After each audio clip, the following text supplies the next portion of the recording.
Selamat siang untuk Ibu dosen pengampu mata kuliah Hukum Pertanahan, Ibu Dr. Diana Ria Napitupulu, SH, MH, MKN, MSc. Dan juga rekan-rekan mahasiswa semester 2 program studi Magister Hukum Pasca Sarjana Universitas Kristen Indonesia. Perkenalkan, nama saya Putri Tata Simanjuntak dengan NIM 230219002. Adapun objek materi pembahasan dalam vlog mata kuliah Hukum Pertanahan ini adalah mengenai peralihan hak atas tanah, yang akan saya uraikan berdasarkan buku materi pembelajaran Hukum Pertanahan yang disusun oleh Ibu Dr. Diana Ria Napitupulu, SH, MH, MKN, MSc, sebagai dosen pengampu mata kuliah Hukum Pertanahan di kelas C program studi Magister Hukum Pasca Sarjana Universitas Kristen Indonesia. Selanjutnya, saya akan masuk pada penjelasan materi yang akan dibahas dan atau akan saya jelaskan sebagai berikut. Pada bagian pertama ini, saya akan menjelaskan mengenai materi apa yang akan diuraikan dalam vlog ini. Yang pertama, mengenai pengertian dan dasar hukum peralihan hak atas tanah di Indonesia. Yang kedua, mengenai tujuan dari dilakukannya pendaftaran tanah menurut hukum pertanahan di Indonesia. Yang ketiga, apa saja jenis-jenis peralihan hak atas tanah. Yang keempat, melalui apa saja peralihan hak atas tanah terjadi sesuai hukum pertanahan di Indonesia. Selanjutnya, saya akan menjelaskan mengenai materi yang telah saya sebutkan pada bagian pertama dari vlog ini, yaitu memberi penjelasan mengenai yang pertama, pengertian peralihan hak atas tanah.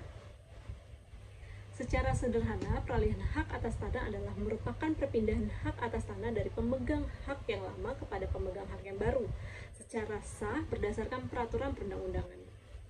Peralihan hak atas tanah dibedakan atas dua jenis, yakni peralihan hak atas tanah yang dibuat di hadapan PPAT dan peralihan hak atas tanah yang dibuat di hadapan pejabat bukan PPAT.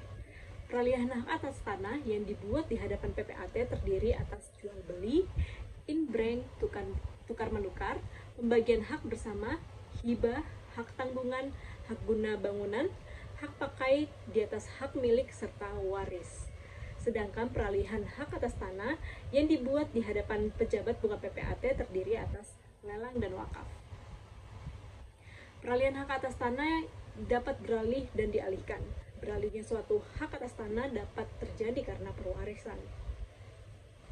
Pengaturan mengenai peralihan hak atas tanah di Indonesia telah diatur melalui ketentuan pasal 20 ayat 2 Undang-Undang Nomor 5 Tahun 1960 tentang Peraturan Dasar Pokok Agraria, maupun melalui aturan pelaksana dari Undang-Undang Nomor 5 Tahun 1960 tentang Peraturan Dasar Pokok Agraria, yaitu melalui ketentuan pasal 37 ayat 1 Peraturan Pemerintah Nomor 24 Tahun 1997 tentang pendaftaran tanah. Selanjutnya, saya akan menguraikan apa sih itu pendaftaran tanah.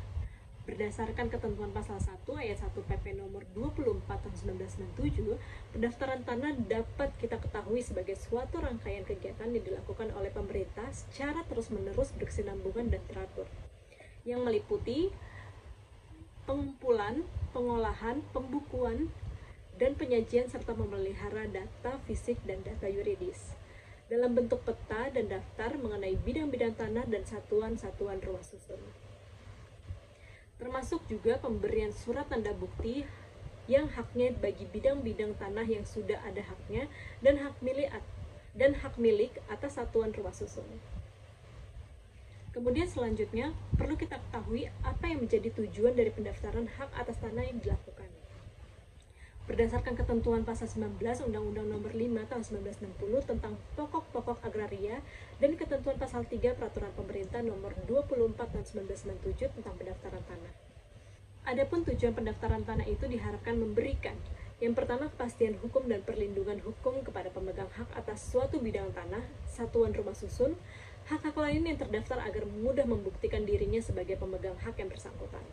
Yang kedua, untuk menyediakan informasi kepada pihak-pihak yang berkepentingan termasuk pemerintah agar dengan mudah dapat memperoleh data yang diperlukan, dapat mengadakan hukum mengenai bidang-bidang tanah dan satuan-satuan rumah susun untuk terselenggaranya tertib administrasi pertanahan. Sebagai catatan mengenai apakah di negara kita sudah tertib administrasi pertanahan yang memberikan kepastian hukum, jawabannya bisa kita lihat dari banyaknya kasus-kasus permasalahan tanah yang berujung selain pemidanaan juga mengakibatkan ketidakpastian akan hak kepemilikan atas tanah yang sering sekali kita lihat. Meskipun memiliki alas hak atas tanah, misalnya banyaknya kasus tumpang tindih kepemilikan hak atas tanah di atas bidang tanah yang sama.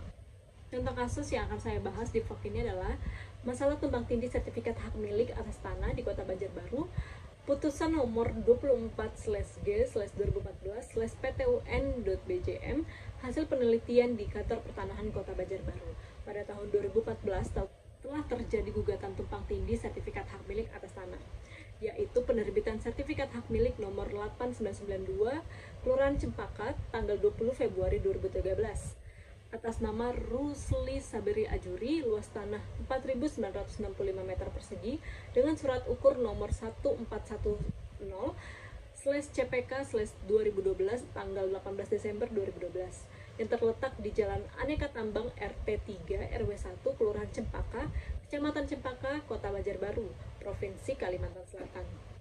Berdasarkan penelitian dilakukan oleh Kantor Pertanahan Kota Banjarbaru, tumpang tindih hak milik tersebut terjadi karena kesalahan sewaktu dilakukan pengukuran, di mana Rusli Saberi Ajuri, pemohon SHM nomor 8992 Kelurahan Cempaka, salah dalam menunjukkan batas-batas objek tanahnya. Hal ini terjadi salah satunya karena pihak Kantor Pertanahan Kota Banjarbaru pada saat itu belum memiliki peta pendaftaran tanah secara menyeluruh di daerah tersebut. Pihak Kantor Pertanahan sebenarnya juga telah berusaha meneliti sedetil mungkin, akan tetapi tetap saja masih terjadi kesalahan dalam hal pengumpulan data fisik dan data yuridis tanah tersebut. Bahwa oleh karena pengertian peralihan hak atas tanah pendaftaran tanah, tujuan dari pendaftaran tanah itu sudah saya jelaskan. Selanjutnya dalam vlog ini saya akan menjelaskan apa saja jenis peralihan hak atas tanah dan satuan rumah susun. Ketentuan pasal 37 ayat 1 Peraturan Pemerintah nomor 24 tahun 1997 tentang pendaftaran tanah telah menyebutkan bahwa peralihan hak atas tanah dan hak milik atas satuan rumah susun dapat terjadi dikarenakan yang pertama jual beli, tukar menukar, hibah, pemasukan dalam perusahaan, dan perbuatan hukum pemindahan hak lainnya, kecuali pemindahan hak melalui lelang hanya dapat didaftarkan jika dibuktikan dengan akta yang dibuat oleh pejabat membuat akta tanah atau PPAT yang berwenang menurut ketentuan peraturan perundang-undangan yang berlaku. Selanjutnya mengenai jenis-jenis peralihan yang mengakibatkan beralihnya hak atas tanah dan satuan rumah susun secara singkat yang akan saya jelaskan sebagai berikut. Berdasarkan ketentuan pasal 20 ayat 2 Undang-Undang Nomor 5 Tahun 1960 tentang pokok-pokok agraria telah disebutkan bahwa hak milik atas tanah dapat beralih dan dialihkan kepada pihak lain. Di antaranya peralihan tersebut dapat dilakukan melalui yang pertama peralihan hak atas tanah atau atas satuan rumah susun melalui warisan. Adalah tindakan pemindahan hak milik atas tanah benda dari seseorang yang telah meninggal dunia kepada orang lain yang ditunjuknya sebagai ahli waris, maka setelah berlakunya peraturan pemerintah nomor 24 tahun 1997, maka kewajiban mendaftarkan peralihan hak milik atas tanah karena pewarisan telah diatur melalui ketentuan pasal 36 PP nomor 24 tahun 1997 yang menyebutkan pemeliharaan data pendaftaran tanah dilakukan apabila terjadi perubahan pada data fisik atau data yuridis objek pendaftaran tanah yang telah terdaftar. Yang kedua, pemegang hak yang bersangkutan wajib mendaftarkan perubahan sebagaimana dimaksud pada ayat 1 kepada Kantor Pertanahan. Pewarisan sebagaimana dimuat ketentuan pasal 26 ayat 2 Undang-Undang Nomor 5 Tahun 1960 tentang Peraturan Dasar Pokok-Pokok Agraria secara yuridis, mengatur yang diwariskan adalah hak atas tanah, bukan tanahnya, dan membatasi penerima hak waris adalah harus warga negara Indonesia. Yang kedua, peralihan hak atas tanah melalui tukar menukar. Objek peralihan hak melalui tukar menukar adalah sebagai berikut. Yang pertama, hak milik. Dasar hukum terjadinya peralihan hak milik dapat dilihat berdasarkan ketentuan pasal 20 ayat 2 UU PA yang menyebutkan bahwa hak milik dapat beralih dan dialihkan kepada pihak lain. Selain itu, ketentuan pasal 26 ayat 1 UU PA menyebutkan bahwa salah satu cara peralihannya ialah dengan penukaran. Hak guna usaha.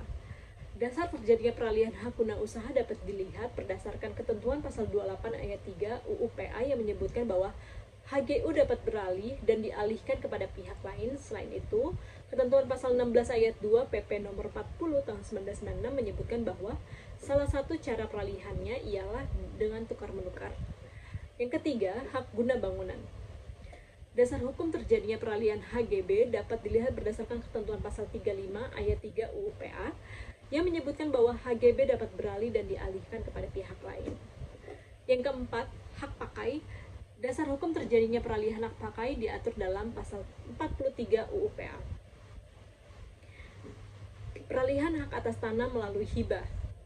Hibah dalam arti pemberian juga bermakna bahwa pihak penghibah bersedia melepaskan haknya atas benda yang dihibahkan. Dikaitkan dengan suatu perbuatan hukum, hibah termasuk salah satu bentuk pemindahan hak milik. Pihak penghibah dengan sukarela memberikan hak miliknya kepada pihak penerima hibah tanpa ada kewajiban dan dari penerima untuk mengembalikan harta tersebut kepada pihak pemilik pertama. Berdasarkan pasal 1666 ayat 1 KUH Perdata menyebutkan hibah adalah suatu perjanjian dengan mana si penghibah di waktu hidupnya dengan cuma-cuma dan dengan tidak dapat ditarik kembali menyerahkan sesuatu benda guna keperluan si penerima hibah yang menerima penyerahan itu. Jadi pengertian pasal 1666 BW yang dinamakan pemberian atau hibah merupakan suatu perjanjian di mana pihak yang satu menyanggupi dengan cuma-cuma secara mutlak memberikan suatu benda pada pihak yang lainnya, pihak mana menerima pemberian itu.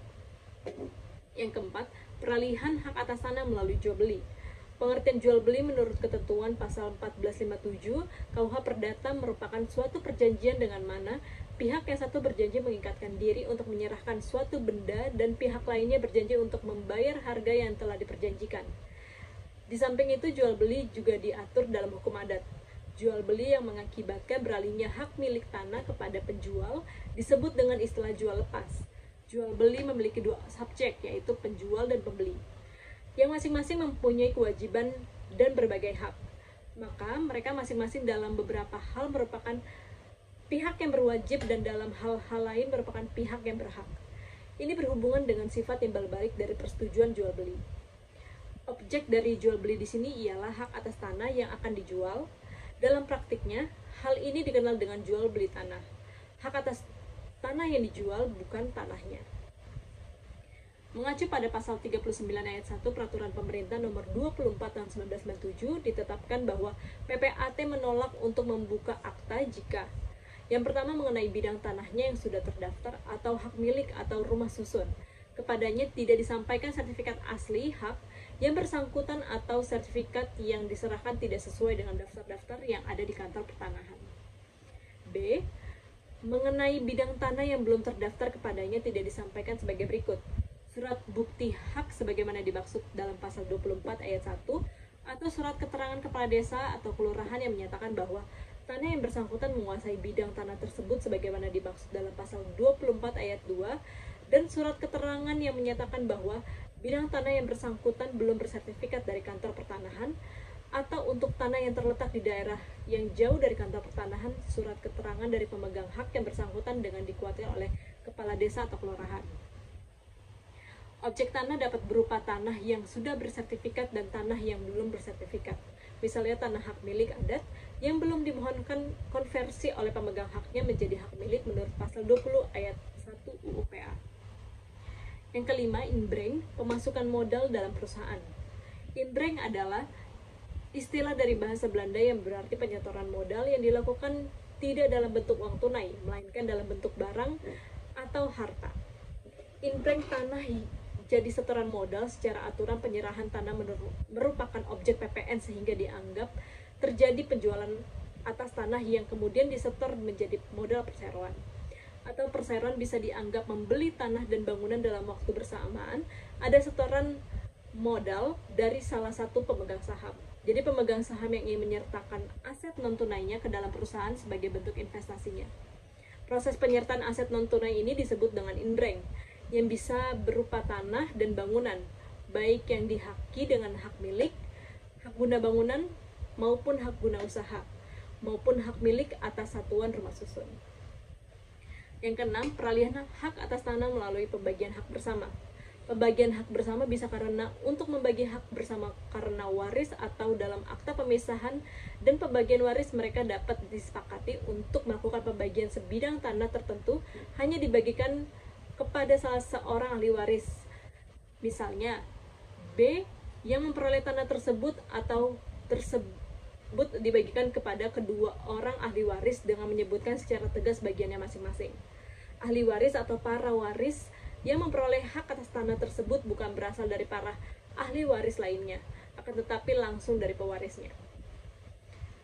Dengan demikian, sebagaimana dinyatakan dalam pasal 1083 KUH Perdata, perolehan hak tersebut bukan terjadi mulai saat dibuatnya akta tersebut, tetapi terjadi terhitung sejak meninggalnya pewaris.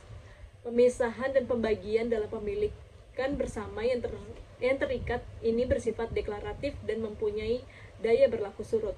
Jadi di sini peralihan hak terjadi dari pewaris kepada ahli waris yang memperoleh tanah tersebut, bukan dari para ahli waris kepada ahli waris yang memperoleh tanah tersebut. Hal ini yang mungkin kurang dipahami oleh sebagian pejabat BPN, pejabat yang berkaitan dengan pelaksanaan pembayaran BPHTB, notaris, dan PPAT. Yang ketujuh, peralihan hak atas tanah melalui hak tanggungan. Pembebanan hak tanggungan atas tanah atau objek yang jadi jaminan utang sangat diperlukan. Hal ini sebagai jaminan bila debitur cedera janji atau gagal membayar utangnya, maka kreditur bisa langsung mengeksekusi tanah atau objek yang menjadi jaminan utang tersebut. Namun eksekusi jaminan tersebut harus diletakkan dulu hak tanggungan sehingga bisa langsung dieksekusi. Adapun prosedur pembebanan hak tanggungan atas tanah sebagai berikut. Yang pertama, didahului dengan perjanjian utang piutang sebagai perjanjian pokok. Yang kedua, dibuat ditandatangani akta pemberian hak tanggungan. Yang ketiga, pendaftaran APHT. Pembebanan hak tanggungan wajib memenuhi syarat yang ditetapkan dalam Undang-Undang Nomor 4 Tahun 1996 tentang hak tanggungan. Peraturan Pemerintah Nomor 18 Tahun 2021 tentang hak pengelolaan, hak atas tanah, satuan rumah susun, dan pendaftaran tanah yang mencabut Peraturan Pemerintah Nomor 40 Tahun 1996 tentang hak guna usaha, hak guna bangunan, dan hak pakai atas tanah. Dalam pasal 37 ayat 2 dinyatakan bahwa hak guna bangunan di atas tanah hak milik diberikan untuk jangka waktu paling lama 30 tahun dan dapat diperbarui dengan akta pemberian hak guna bangunan di atas hak milik. Pemberian hak guna bangunan di atas tanah hak milik juga diatur dalam PP Nomor 24 Tahun 1997 tentang pendaftaran tanah. Pasal yang mengatur mengenai pemberian hak guna bangunan di atas tanah hak milik adalah pasal 120 ayat 1, ayat 2, ayat 3, dan pasal 120. Yang kesembilan, peralihan hak atas tanah melalui lelang. Lelang adalah setiap penjualan barang di muka umum dengan cara penawaran harga secara lisan dan atau tertulis melalui usaha pengumpulan minat atau calon pembeli. Berdasarkan sifatnya, lelang dibagi menjadi dua bagian. Yang pertama, lelang eksekutorial, yaitu lelang dalam rangka putusan pengadilan yang berkaitan dengan hak tanggungan, sita pajak, sita yang dilakukan oleh kejaksaan atau penyidik, dan sita yang dilakukan oleh panitia urusan piutang lelang negara. Yang kedua, lelang non-eksekutorial, yaitu lelang terhadap barang yang dikuasai atau dimiliki oleh instansi pemerintah pusat maupun daerah, BUMN atau BUMD, dan lelang terhadap hak atas tanah atau hak atas sarusun yang dimiliki atau dikuasai oleh perseorangan atau badan hukum. Prosedur pendaftaran peralihan hak atas tanah akibat pelaksanaan lelang cenderung sangat berbeda dengan jenis pendaftaran peralihan hak atas tanah melalui jual beli dan jenis-jenis lainnya. Peralihan hak atas tanah melalui lelang hanya dapat didaftarkan kepada kantor pertanahan jika dibuktikan melalui kutipan risalah lelang yang dibuat oleh pejabat lelang. Dalam waktu 7 hari sebelum dilakukannya lelang, kepala kantor lelang mempunyai kewajiban untuk meminta keterangan mengenai data fisik dan data yuridis yang tersimpan di dalam peta pendaftaran, daftar tanah, surat ukur, dan buku tanah dari kantor pertanahan. Kantor pertanahan kemudian menyampaikan keterangan tersebut kepada kepala kantor lelang dalam waktu 5 hari semenjak permintaan tersebut diterima. Yang ke-10, peralihan hak atas tanah melalui wakaf. Wakaf baru diatur dalam bentuk undang-undang pada tanggal 27 Oktober 2004, yaitu saat disahkan Undang-Undang Nomor 41 Tahun 2004 tentang wakaf. Suatu peralihan hak wakaf tanah milik dalam Islam diatur melalui KUH Perdata, UUPA melalui hukum adat, yang pada prinsipnya tidak dapat perbedaan yang menonjol. Yang perlu diingat bahwa dari peralihan tanah milik tersebut bagaimana cara memperoleh atau terjadi hak milik dan peruntukannya, dari siapa dan untuk siapa. Adapun peralihan dan penguasaan melalui UPA berada di tangan negara dan warga negara atau hak bangsa sesuai bunyi pasal 1 ayat 1 dan ayat 3 UUPA. peralihan tanah milik secara adat, yaitu diperoleh melalui pemberian masyarakat hukum adat dan diperoleh melalui pembukaan tanah atau hutan. Khusus perwakafan dalam hukum Islam dengan melalui peralihan hak wakaf tanah milik bagi pemberi atau pelepas hak tanah milik ikhlas. Hal ini sebagai bentuk ibadah, dan bagi penerima tanah milik atau hak punya kewajiban untuk mengelola dan mengembangkan sesuai amanat pemberi pemilik atau hak pengelolaan dan pengembangan wakaf tanah milik dalam Islam.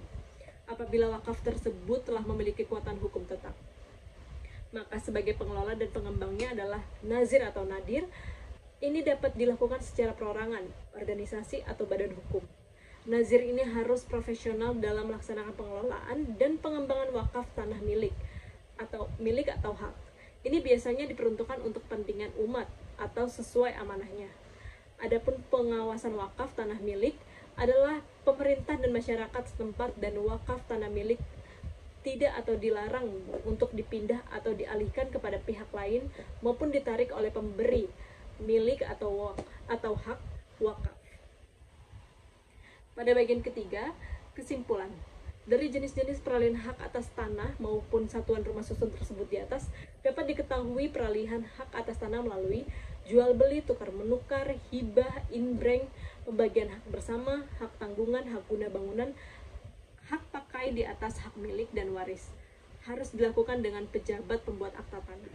Sedangkan peralihan selain hak atas tanah atau satuan rumah susun harus dilakukan di hadapan pejabat, bukan PPAT, melainkan dibuat melalui risalah lelang yang ditandatangani oleh pejabat lelang dan nazir untuk pengalihan hak atas tanah melalui wakaf. Bagian keempat, pada bagian ini saya akan memberikan salah satu contoh kasus pertanahan tentang masalah tumpang tindih sertifikat hak milik atas tanah di Kota Banjarbaru, putusan nomor 24/G/2014/PTUN.BCM. Kajian yuridis tentang tumpang tindih sertifikat hak atas tanah. Tumpang tindih sertifikat hak atas tanah adalah sertifikat yang untuk sebidang tanah diterbitkan lebih dari satu sertifikat yang letak tanahnya tumpang tindih seluruhnya atau sebagiannya. Tumpang tindih sertifikat tanah pada umumnya terjadi pada tanah yang masih kosong atau belum dibangun. Faktor-faktor penyebab terjadinya tumpang tindih sertifikat hak atas tanah berdasarkan putusan nomor 25/G/2014/PTUN.BCM.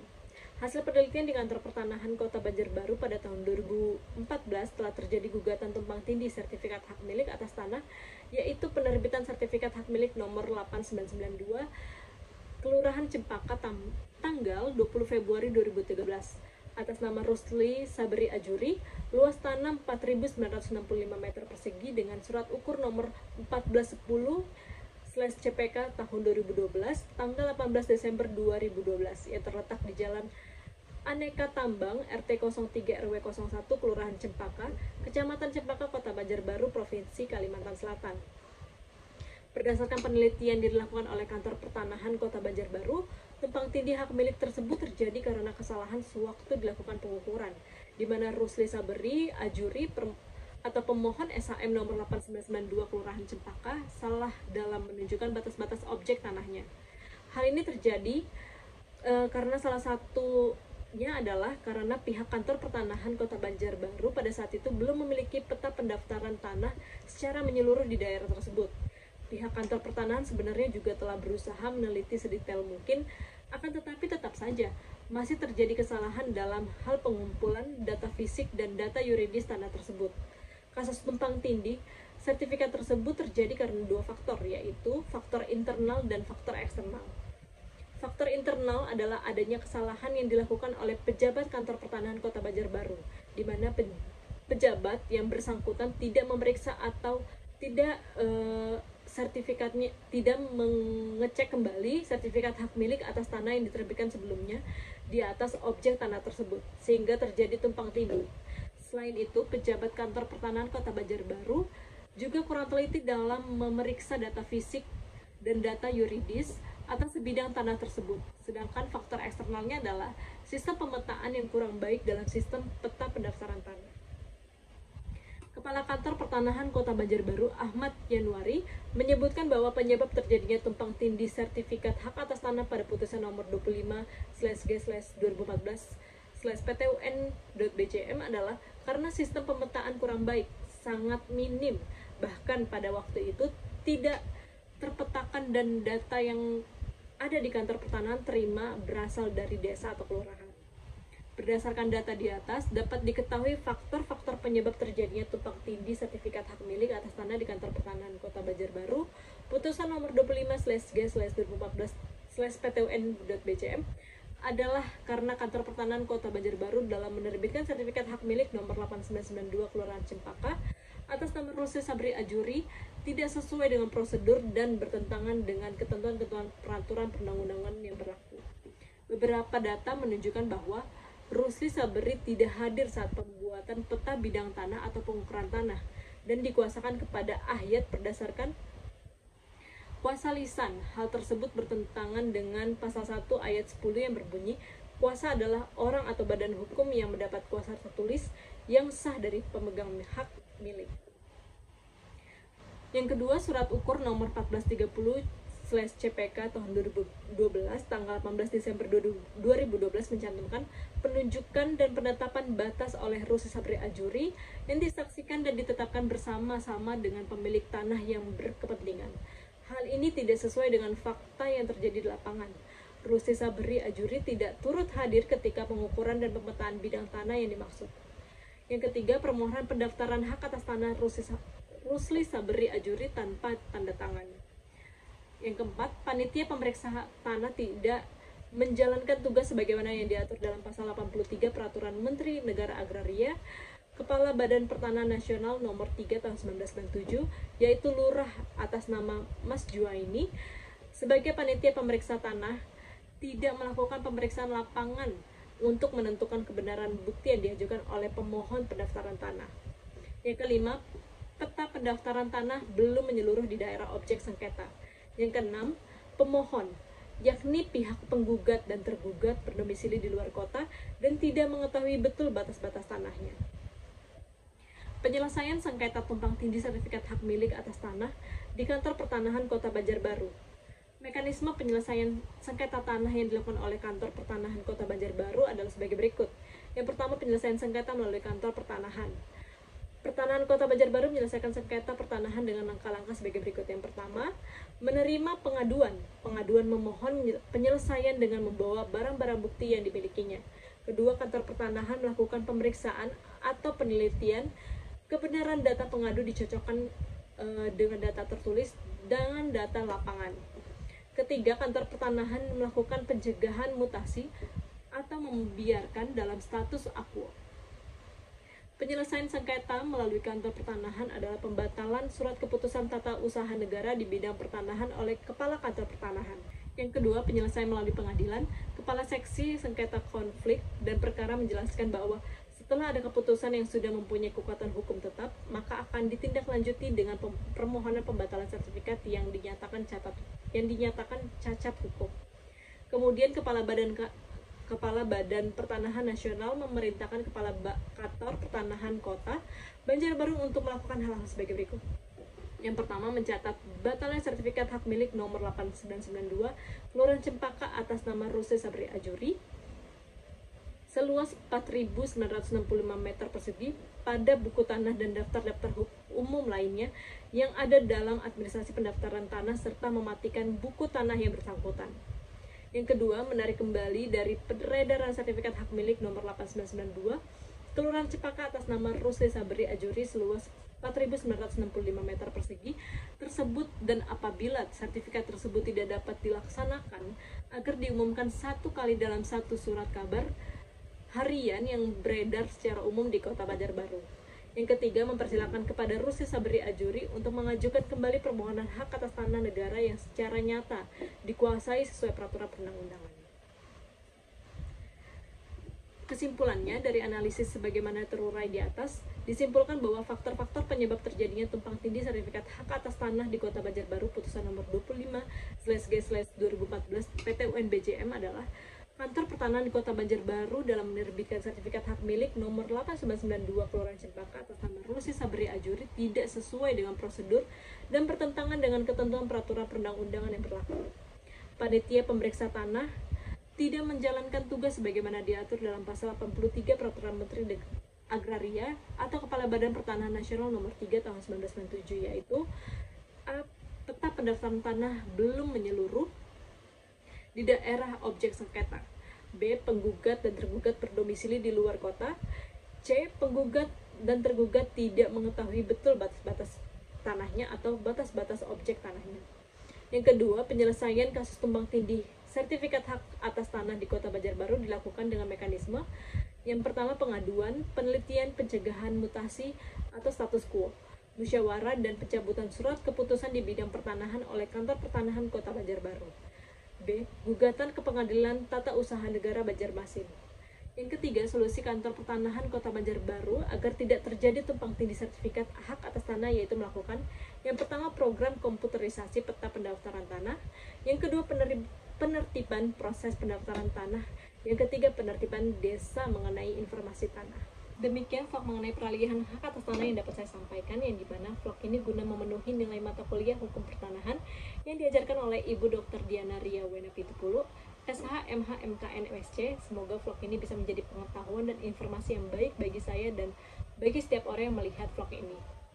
Saya memohon maaf sebesar-besarnya apabila masih terdapat banyak kekurangan dalam penyampaian di vlog ini. Kiranya mohon dapat disempurnakan oleh Ibu Dr. Diana Ria Wena Pitupulu, SH, MH, MKN, MSc, selaku dosen pengampu mata kuliah hukum pertanahan. Akhir kata, saya ucapkan terima kasih dan God bless you all.